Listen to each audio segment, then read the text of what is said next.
I'm back with my longtime friend Raymond Arroyo. We're going to talk about his new book. It's called The Wise Men Who Found Christmas. And it's really the story of the Magi. What do you say, honey? You call it Magi?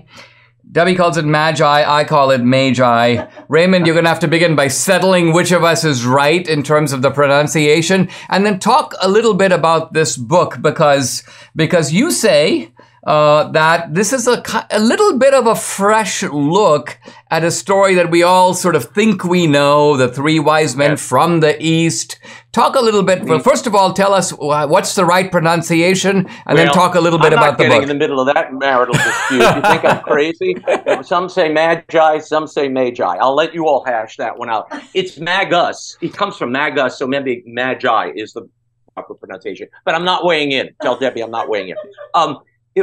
Even the song, Dinesh, that we take for granted, we three kings of Orient are, it turns out they weren't any of those things, except from the Orient. There were probably more than three of them. The gospel only mentions three gifts, not three wise men. They were not kings at all. That's just a latter-day creation. Not till the 6th century, when you get to Venerable Bede, does he come up with the fact that they're kings, or the suggestion that they're kings and their names. That's all latter-day creations. And they were from the Orient, but if you read the 1st century sources, which I did, Clement of Rome, Justin Martyr, they all talk about the wise men being from Arabia. So they were from east of Judea, not the Far East. And in time, that has transformed and changed, and we've absorbed all these legends. I was looking for a legend about the wise men to tell to children. I'd done a book called The Spider Who Saved Christmas a few years ago, which is a great Eastern European legend. It's really quite beautiful. And it falls between the cracks of the Gospels, a moment we don't know about. This story is actually the historic reality of the wise men, situated in the political and historic reality in which they lived. So they very likely were wise men in the kingdom of Nabateh, in Petra, modern-day Petra, Jordan. They would have gone to the east to bring those gifts to Herod as tribute. They imagined he had a son or a grandson when they saw there's a new king in Judea. So that political reality right there kind of paints the picture. And those gifts give us a big indication of where they come from, Dinesh. Frankincense and myrrh was derived from tree sap, only grown in southern Arabia. And of course, the gold, the King Solomon's mines, the mines of Midian, same place. Archaeologists we know where that is. That was also controlled by the kingdom of Nabateh. So it tells us where they came from. But there may have been a religious impulse here in addition to the political drama that's happening on the surface.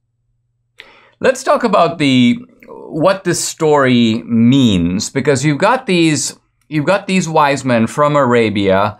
Very interesting thing. I didn't think of it this way, but you're saying that their original gifts were probably for the child of the king, King Herod. And in some ways, what happened is that the star led them to, perhaps unwittingly, a very different kind of king.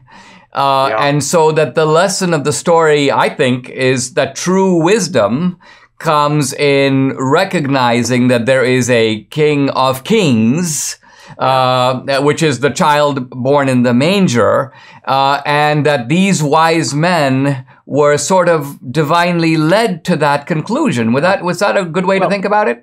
Well, remember, whoever they were, whether they were Zoroastrian priests or they were Jewish First Temple priests, which I'm rather partial to, they were immersed in these Jewish prophecies of a Messiah.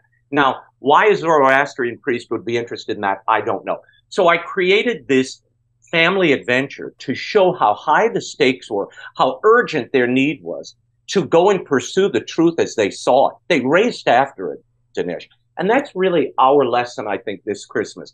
When the truth presents itself, you have an obligation to boldly go after it, pursue it. And they didn't wait. They went. They risked everything, really. But yes, they brought these gifts. They imagined it was Herod's son, but they believed it was the Messiah because they saw a scepter rise out of Israel, as the prophecy goes, that star in the sky. They went to meet him. Now, Margaret Barker, who's an amazing Old Testament scholar, she believes they may have been remnants of the First Temple priesthood. They were expelled 700 years before Jesus came along. And they were living in Arabia.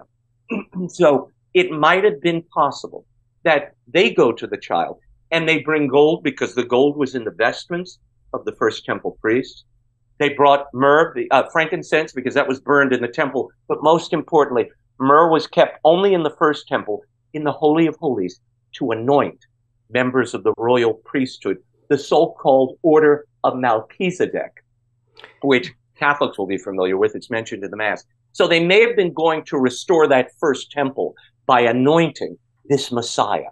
That's a really fascinating way to look anew at these men that we took for granted, but they weren't kings. There's no way kings from the Far East could have passed through the countries they needed to pass through to get to Judea. It's just impossible. The Romans would have stopped them or killed them. Just reality. I mean, Raymond, what's kind of funny about all this is you have this sort of beautifully written children's book aimed at young people, and yet here you are giving us like a graduate level account of the background. But I think that speaks to the way in which you research this. You didn't just say, okay, listen, you know what, I'm going to take this book and write it, kind of dumb it down for 5-year-olds. You put in the work to understand the context, and then you've delivered it in a way that both parents, I think, and children can appreciate. So guys, you got to really check this out. It's The Wise Men Who Found Christmas. It's by the one and only Raymond Arroyo. His website, raymondarroyo.com.